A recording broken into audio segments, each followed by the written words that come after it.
What sounds like pseudoscience but actually isn't? Story 1. The effect on your dopamine receptors from fantasizing/imagining things. I forget the exact term. As it turns out, you can achieve a pretty high dopamine response from fantasizing/imagining/talking about goals, which can provide your brain with enough happy chemicals to actually hinder your drive to go and achieve those things for real. This sounds like bullshit, but it's true. Story 2. Ever heard of epigenetics? It sounds like pseudoscience with its talk of genes being turned on and off by environmental factors, but it's a legit field of study. It's all about how lifestyle and environment can influence gene expression without altering the DNA sequence itself. Story 3. You absorb more nutrients from cooked eggs than you do from raw eggs. People don't believe it because cooking eggs actually does reduce the amount of nutrients. But cooking them changes the protein structures and makes it easier for your body to actually absorb them. It's called protein denaturation, and it increases the bioavailability of the proteins. Bioavailability describes what is actually available for your body to digest and absorb. More nutrients doesn't necessarily mean more bioavailability, and less nutrients doesn't necessarily mean less bioavailability.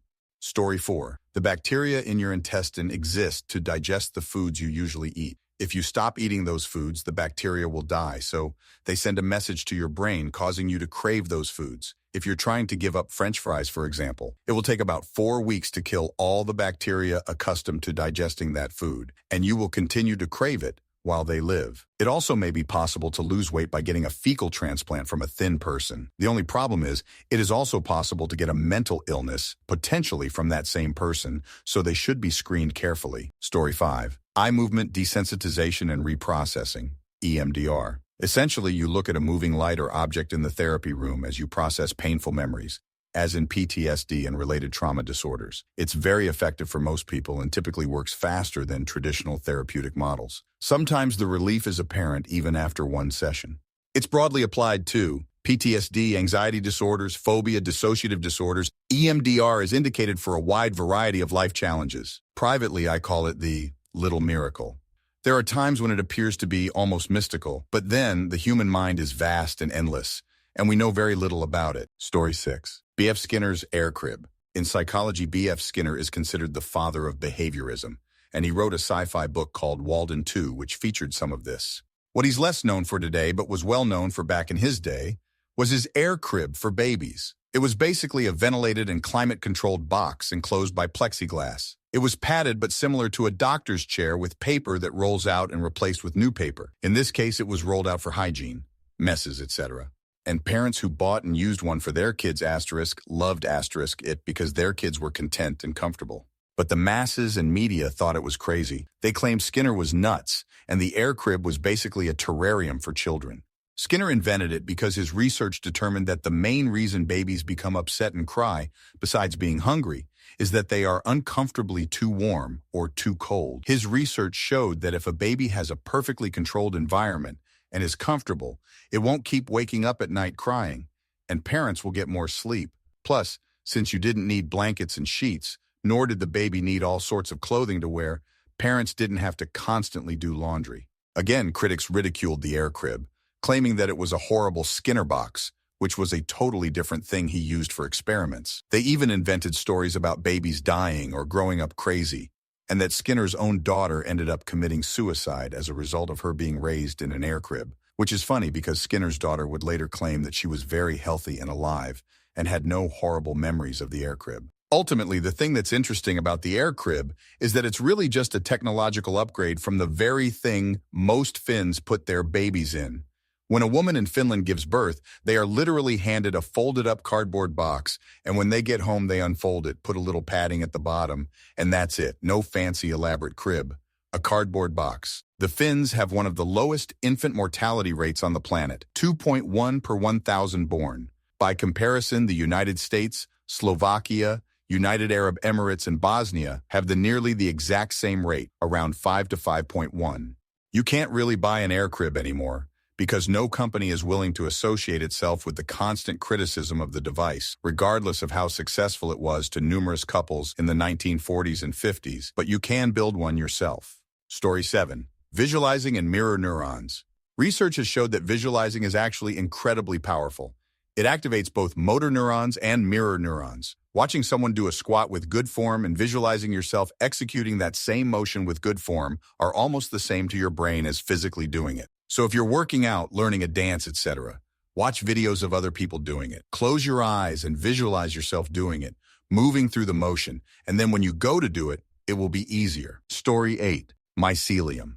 You're telling me the roots of mushrooms act as a big message delivery system that not only allows information to be sent large distances across a single specimen, but can also be used by connected trees to communicate with each other and swap nutrients? This is an oversimplification, and mycelium absolutely does not think, isn't sentient like humans do. However, I'm not exaggerating just how implausible it all sounds. There are some amazing mushroom documentaries out there, and it still baffles me. Story 9, the double slit experiment, where one particle seemingly is in two places at the same time. One of the most profound experiments in all history, and an experiment that is pretty easily done and has been repeated many, many times because it is unbelievable. If it doesn't disturb you on some level, you are probably not understanding it. Story 10, people getting PhDs to study fossilized feces, aka coprolites. First time I heard about it, I thought it was a joke. After all, isn't a fossil organic material that's been replaced by minerals, so what good will it do to study the size and shape of stone turds? Nope, it's an actual respected field of physical anthropology that's contributed a great deal of knowledge to prehistory. Story 11. Not exactly what the thread is asking about, but a story that just happened. My wife and I were watching some Netflix true crime show. Some guy is on the run from the police, and the police find a bag he stashed. All the electronics were wrapped in tin foil. We laugh at it like, haha, tinfoil conspiracy nut. My wife asks, would that even do anything? I'm like, no, well, I guess it might make a Faraday cage to block signals, but there's no way it does anything, does it? I grab some tin foil, wrap my phone up, and yup, her phone calls were no longer coming through. So that's my answer. Wrapping your electronics in tin foil sounds like pseudoscience, but it does stop them from wireless connections. Story 12. That cosmic rays, neutrinos, are responsible for a lot of random computer errors. The smaller components are, and the less electricity the need, makes them more susceptible to interference. They carry very little electrical charge, but enough to flip zeros to ones, the wrong flip, and oops, not working correctly, temporarily. This is why turning things off and on again fixes so many issues. Story 13. I'm no expert, but this is based on my first-hand experience. Taking vitamin D supplements makes me feel significantly less depressed, like I have the potential to be normal if I've consistently taken it. And if I haven't, I will definitely be depressed, even if everything else is going great. Now, vitamins aren't exactly pseudoscience. They are, in fact, actual science. But I had a hard time taking certain people seriously about them. But damned if it doesn't make a demonstrative difference in my life. Story 14. Most of psychology and neurology sound like absolute bullshit once you read into it first. And then there's just this disgusting mountain of evidence in your face. Like, just look at ADHD. For an ADHD person, the reason they didn't do something can quite literally be, my brain didn't let me do it. And it's not BS. Like, it's a thing called executive dysfunction, which is the brain not know what or how to do something or start or a lot of other things and then just doesn't. The outside observer, it looks like laziness and that they're just slacking off scrolling their phone or watching stuff. But inside is an entire monologue of said person screaming at themselves to just do the thing, but they can't. It's also not just for important or menial tasks. They'll procrastinate on things they want to do, like playing a video game or reading a good book. It can often feel like locked-in syndrome, a condition where you're locked inside your own body as an observer. Story 15. The perception of pain is actually modulated by your thoughts and feelings. You can use willpower to make pain less, or more commonly IRL. You can distract someone to decrease their perception of pain. I always heard the concept in action fantasy stories, where a stoic monk-type character was mind over mattering the pain away, and though it was just on the same tier as chakras. Story 16. Using clove oil to treat mouth pain, which sounds like essential oil BS, right? But it works. About 13 years ago, I had my wisdom teeth extracted and wound up with dry socket in my 2 lower incisions. It was hell. Nothing worked. Went back to the dentist and he packed the incisions with clove oil-soaked gauze. I had zero belief it would help, but it really did. Since then, I've heard of it used to treat all sorts of oral pain like canker sores, swollen spots, etc.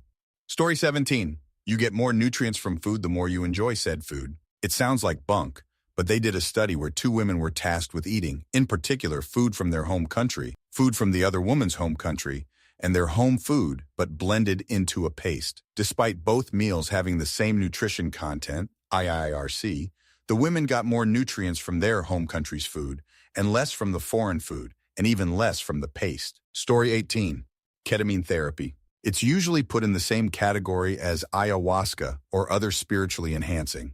But ketamine and other psychedelic substances actually increase neuroplasticity in your brain and allow you to kind of overwrite certain habits. It's insanely helpful in cases of anhedonia, PTSD, and addictions therapy. When paired with a session of psychotherapy, it can really make an impact. I really have hope for the future of mental illness healthcare.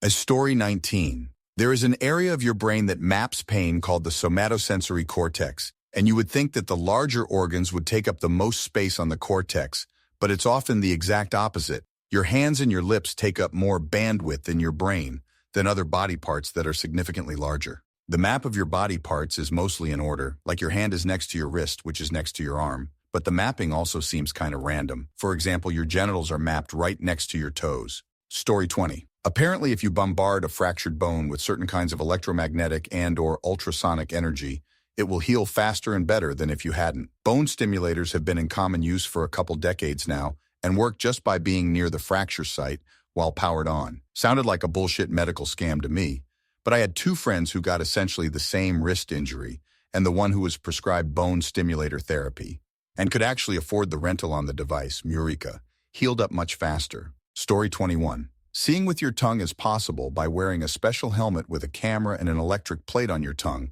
that transmits low-voltage signals via the plate. The brain will interpret that information through the visual cortex. The technique has also been used to help people with a malfunctioning cerebellum by helping them restore their balance. Story 22. Exercise and macronutrient balance, that is carb, protein, fat, doesn't have that strong of a connection to weight gain or loss. The main factor in weight loss is how much calories you eat versus how much you expend, and how much you expend doesn't nearly increase or decrease as much with exercise compared to eating one less thing in your day-to-day life, because there are a ton of little levers that your body automatically turns on and off to control for expenditure. This is why powerlifters can work out for every waking moment in their life and still store energy, and why people with a lot of stored energy can basically starve themselves for an extensive period of time without dying. It sounds weird, but all you need to do to burn stored energy is eat slightly less. That sounds silly given the amount of information on weight loss that is out there, but the science keeps telling us that eating less is the only reliable method. It'll feel like you're starving yourself, and you basically are, and it's very, very hard. But eat less is the gold standard, so to speak. Everything else is just a roundabout way to get to that point. Story 23. Off-the-shelf medicines for colds and fever prolong the sickness. If you take ibuprofen to break a simple fever, you're essentially suppressing your own immune system. Medicines like Dayquil or Mucinex suppress coughs, and while giving you an expectorant. Expectorant can cause you to develop more mucus in the lungs and worsen coughs with little benefit. Essentially, you're making your problems worse by taking something advertised to make you feel better. Story 24, I would add clinical hypnosis to this list. As a pediatrician myself, I frequently see kids referred to me with various forms of chronic pain, chronic abdominal pain being the most common. There's a battery of tests and questions that are necessary to rule out more serious conditions like celiac disease, cancer, etc., or even just treatable ones like constipation. But once we've ruled out those, clinical hypnosis has an impressive part to play. Evidence exists to show that it can considerably reduce pain in a large number of patients. Apparently, it has to do with the diverted attention and the resulting subjective difference between pain that happens to you and pain that you feel that you are more in control of. The latter is more manageable and causes less suffering at the end of the day. Ever the skeptic, I learned some techniques and tested it with my patients. In one particularly memorable case with this one kid who had had daily pain for the previous 7 years. The pain slowly grew milder and eventually disappeared completely within the span of a month. 6 months later, still no pain. Story 25. Sensory science. So everything we see, hear, taste, touch, and smell are all just signals to our brains, and our brain then translates that in a billionth of a nanosecond to then tell our body what we're experiencing. We have ways of altering that signal, drunk, stoned, high, deprivation, hypnotizing, breathing gases, to give us a new sensation, often dulling or heightening, and even at times removing a signal.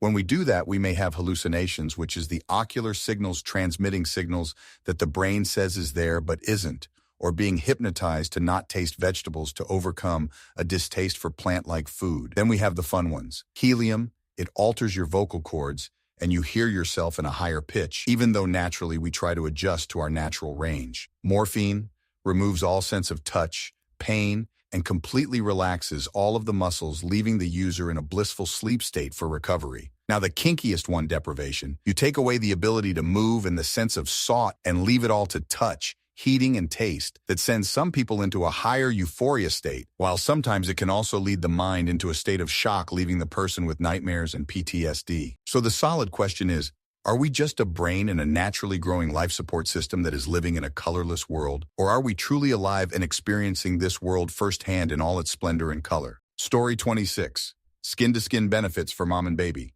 I kind of rolled my eyes at it. Of course, cuddling is nice, right? But when my preemie twins were in the NICU and hooked up to every possible monitor, you could just watch their vital signs normalize every time I put a baby on my chest. We did hours and hours every day of skin-to-skin, and the nurses swore it's why my babies got healthy, gained weight, and were able to leave so quickly. When you dig into it, the science does back it up, which is why the U.S. parental leave policies are incredibly inhumane and financially make no sense in the big scheme of things. Having both parents off was how we were able to do so much skin-to-skin time. Most parents don't get that luxury. Story 27, Sherlock's Mind Palace is a real and legit thing, and has the potential to increase an individual's memory, observation, and retention skills exponentially with fairly minimal practice and exercise. For example, myself, who has spent less than 72 hours actively practicing, can memorize just short of 40 numbers in a minute using some seriously simple techniques. These random numbers also persist until I overwrite them, meaning that until I decide to forget them, they remain in my memory in a way I can recall them with near 100% retention.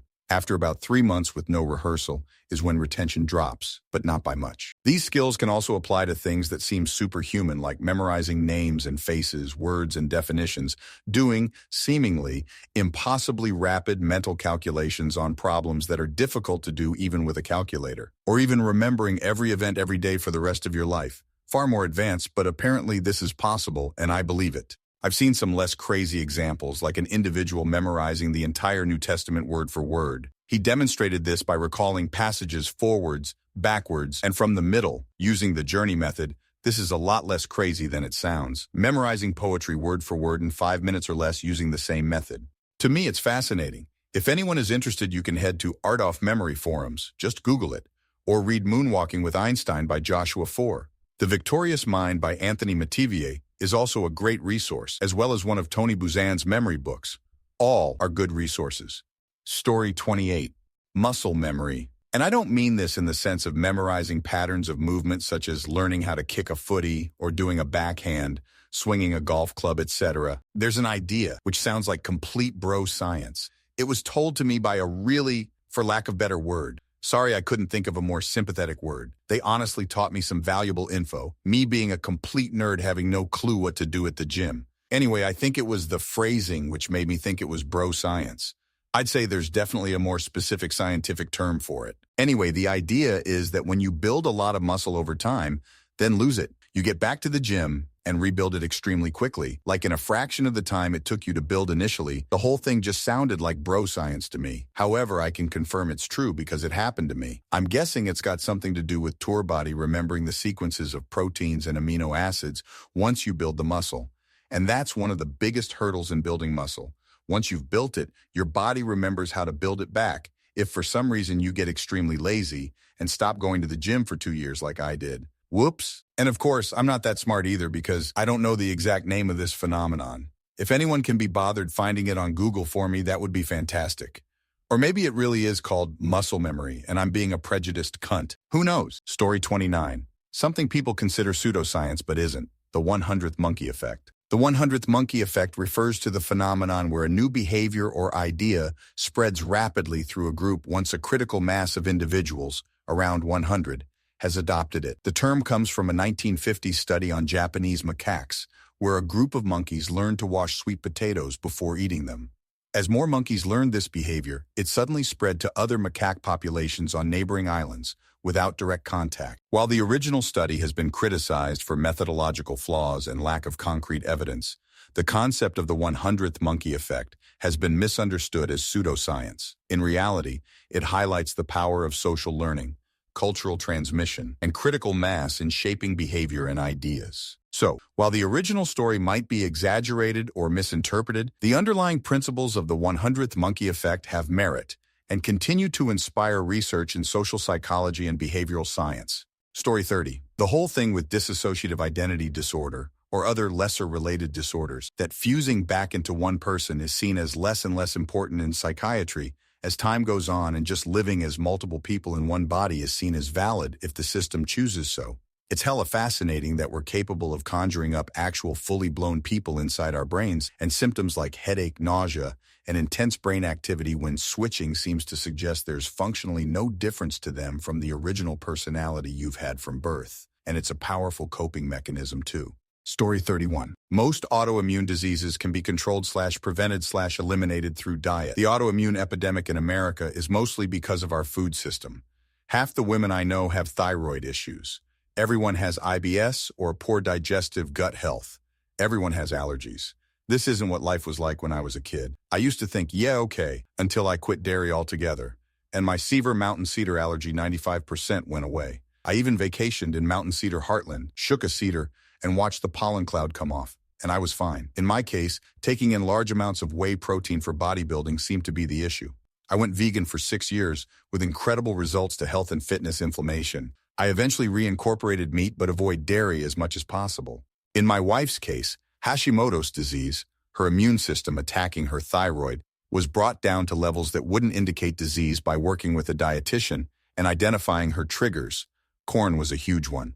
It's unbelievable that we eat corn that produces its own pesticide through gene splicing. Poor gut health is the #1 factor of your overall health, and your diet is an enormous link to all autoimmune diseases. Story 32. Remember being told your brain stops developing after childhood? Turns out that's totally wrong. Your brain keeps changing and adapting throughout your life. It's called neuroplasticity, and it's why you can learn new skills at any age or recover from brain injuries. Pretty cool that our brains are way more flexible than we thought. Story 33, quantum mechanics, and in particular quantum field theory.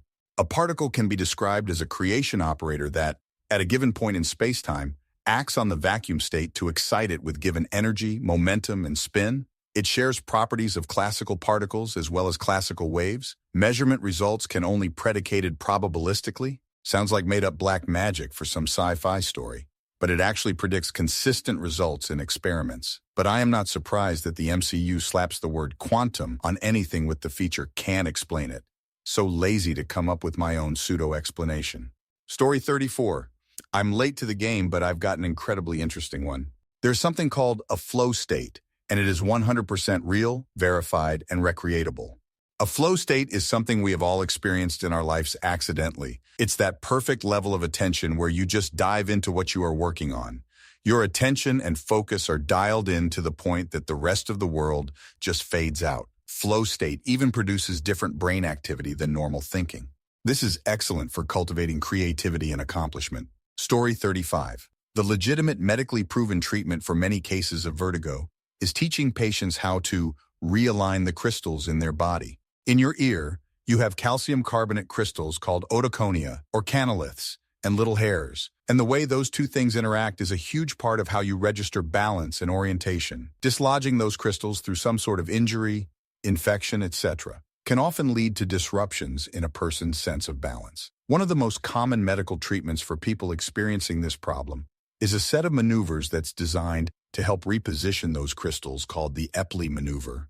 They are actually fairly simple and something anyone can just do at home in a couple minutes. Story 36. This is going to sound stupid and maybe doesn't fit, but aphantasia sounds fake to me because I don't suffer from it. I have an incredibly vivid imagination and some wild, intrusive thoughts, but I literally can't imagine what it's like to not be able to imagine things. Every time I try to think about it, all I can see is people not being able to live normal lives because they don't have a way to picture stuff in their head. Face blindness confuses me too. Sorry if these don't fit. Edit. When I say it sounds fake, that's all I mean. I don't mean I really think it's fake or anything, just that it doesn't compute in my head, which I guess is the point. Story 37. The architectural and design aspects of feng shui. It's more psychology and practicality than anything, bundled up in metaphors such as qi or energy. Your dining table has too much qi. That just means it's in an annoying path that people walk through. Shout out to Dear Modern for changing my mind. Story 38. Induction stoves. They heat the pan, not the stove. They're as reactive as gas, but because they're so focused, much more efficient and less heat escapes. The surface of the stove never gets hotter than the food, so you can lift a pot of pasta that just boiled over and wipe the heating element with a wet rag 1 second later and be fine. They're totally safe if you turn an element on by accident because there's nothing on top to get hot. The first time I heard someone explaining induction, they weren't all that clear and were just telling me it was a special stove that was basically perfect, and I was convinced they were BSing me. Then they said something about how it only works if your pans are magnetic, and it clicked. Story 39, neurodiversity, and the concept that someone can have a totally different was of perception and sensory processing that makes their world vastly different. Thank God for social media, cause I really doubt people would believe that humans who look no different externally would believe someone had a different brain. Even now, it's wild people not believing I'm autistic and how it is substantially disabling and reduces my functioning. Story 40. Electroconvulsive therapy, also called ECT, is a treatment for depression in which electrical currents are run through the brain to induce short seizures on sedated patients. One would think that it is some old-school Quakery, but it is in fact one of the most effective treatments for depression. However, due to the extreme nature of the procedure and the severe side effects, pain, significant memory loss, it is typically reserved for extreme depression that is refractory to other modalities of treatment. Story 41. In comic Global Frequency, there is a character who calls himself Magician, but he means an existing field of psychological research into how exploiting psychological loopholes in human perception allows us to trick people into thinking one has done something impossible. To make it funnier, a person who calls him a fake scientist is a parapsychologist, which is a pseudoscience. Story 42. Gravitational waves that are waves in space and time. And yes, you can actually measure them for a few years now and even do astronomy with it. They do measure changes in distance that are less than atom core diameter by squeezing the laser light to make the photos smaller. You can see black holes collide with them and found out that there are intermediate-sized black holes that should not exit based on our current model of the universe. Story 43. The consistency of the human brain is similar to Jell-O. So when you shake your head around and it feels funky, that's because your jelly brain is smacking around in there. Bonus fact, baby skulls are soft when they're first born, which makes them very vulnerable to brain damage if they are rocked around a lot. Shaken baby syndrome is basically damage from the jelly brain not being protected by a jelly skull. Story 44, the placebo and nocebo effects.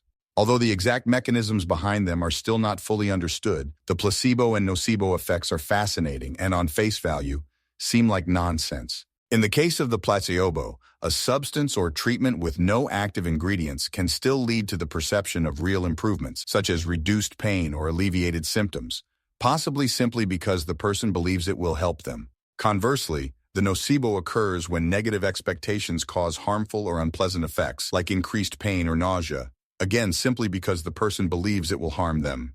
Story 45. Everyone has a scotoma, blind spot, near the center of their vision, where the optic nerve passes through the retina, but our brains fill in the gap with what they think should be there. If you want to test this, draw 2 small dots on a sticky note about 2 inches apart. Close your left eye, and using your right eye, look at the left dot and move the paper slowly towards you. There should be a spot within a foot of your face that the right dot disappears. This happens because our eye can't see the outside dot when it enters the area of the scotoma, and our brain assumes that spot matches the rest of the sticky note that it can see. You reverse it for the other eye, left eye, right dot. Story 46. There are many concepts that might sound like pseudoscience at first, but have solid scientific backing. For example, quantum mechanics, with its talk of particles being in multiple places at once, sounds wild but is well established. Another is the placebo effect, where the mind influences the body's health, which seems improbable but is backed by substantial evidence. These ideas challenge our understanding, making them seem unreal, but they're grounded in science. Story 47. Unfortunately, climate science. We are at 1.5 degrees above the average temperature compared to pre-industrial standard, and it's already all kinds of catastrophes. At 4 degrees, humanity will pretty much be extinct, which will happen before we reach the year 2100. That's because it's the average rise of temperature. In reality, we have to consider that the seas won't heat up much, but enough to kill billions of sea life, and cities will heat up way more. So those 4 degrees are heating up cities 10, 20 degrees. Crops will die, and the following biodiversity crisis will kill billions of animals. The whole ecosystem will collapse as it is right now. That's like shit you see in a horror or disaster movie. Don't look up. Story 48. Women usually have their index finger and ring finger at equal length, and men usually have a longer ring finger than index finger. However, lesbians are more likely to have a longer ring finger, and gay men are more likely to have the index and ring finger at equal length. Story 49. Quartz, the rock, can transmit mechanical vibration as electrical current. Quartz is silicon dioxide, one silicon atom and two oxygen atoms. When these atoms exist as the molecule of quartz, silicon behaves positively, and the two oxygen atoms behave negatively, like the positive and negative of a magnet. If you make silicon dioxide vibrate, these positive and negative atoms wiggle back and forth and generate an electrical current. It is very similar to how an electromagnet works.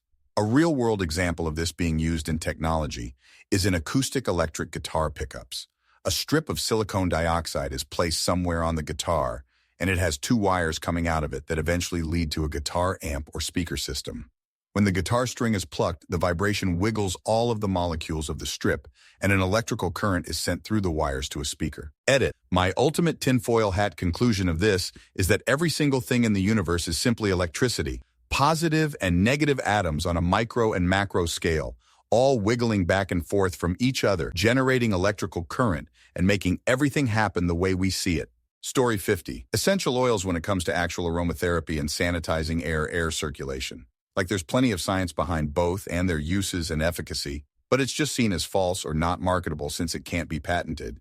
Places that used antiviral essential oil diffusers as part of their COVID regimen saw significantly better results than those that didn't, and it's things that have been known to have antiviral properties for a very long time. Similarly, for essential oils and aromatherapy when it comes to calming anxiety and other neurological issues. There's also plenty of uses for inhalations like with thyme for something fungal in the sinuses or other sinus or nasal issues. But if anyone recommends ingesting essentially oils, they're probably full of shit.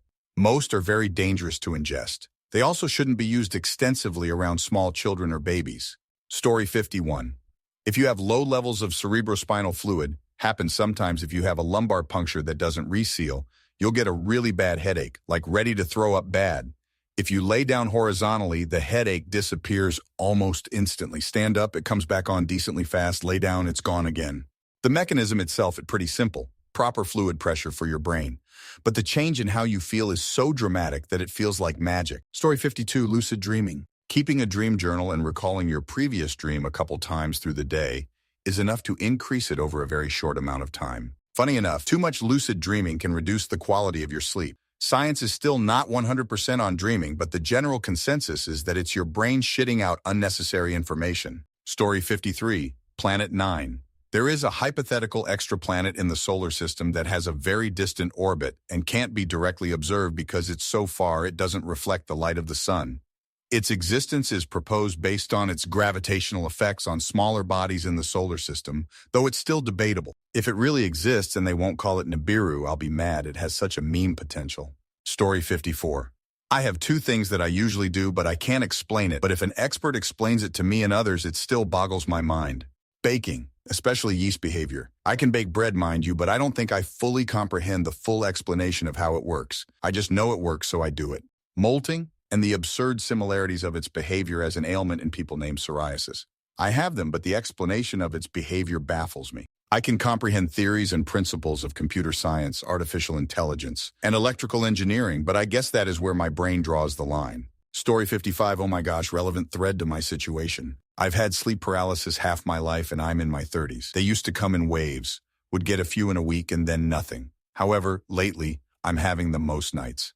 My goodness, if I could describe how they are for me, I'd be in a loony bin. I've learned to tap into them and will lucid dream about a quarter of the times I have paralysis. Story 56, there's no such thing as pseudoscience. Either you follow scientific method or you don't. If you follow scientific method and people still say you are pseudoscientist, it's because they have a bias against your subject matter, and they, in fact, are the pseudoscientists. For instance, archaeologists calling Graham Hancock a pseudoscientist only serve to identify themselves as grifters that refuse to take in scientific evidence that doesn't fit with their dogma. You can disagree all you want with Hancock and some of his interpretations or analysis, which he clearly say is speculation based on opinion, but you cannot deny the facts and data he is bringing to the table. Dating stuff by whomever put their initials on it last is a stupid way to establish when something was built anyway. And why would people leave valuable tools laying around for thousands of years? Those things would have been among the most valuable at the time. Story 57. The full moon turning people crazy. That's where the term lunatic comes from, lunar. I work on psych wards, and without fail, every full moon, the amount of incidents we have increases massively. I've also spoken to police officers who say the same thing. When I book time off work, I actually try and align it with the full moon so I miss the busiest periods.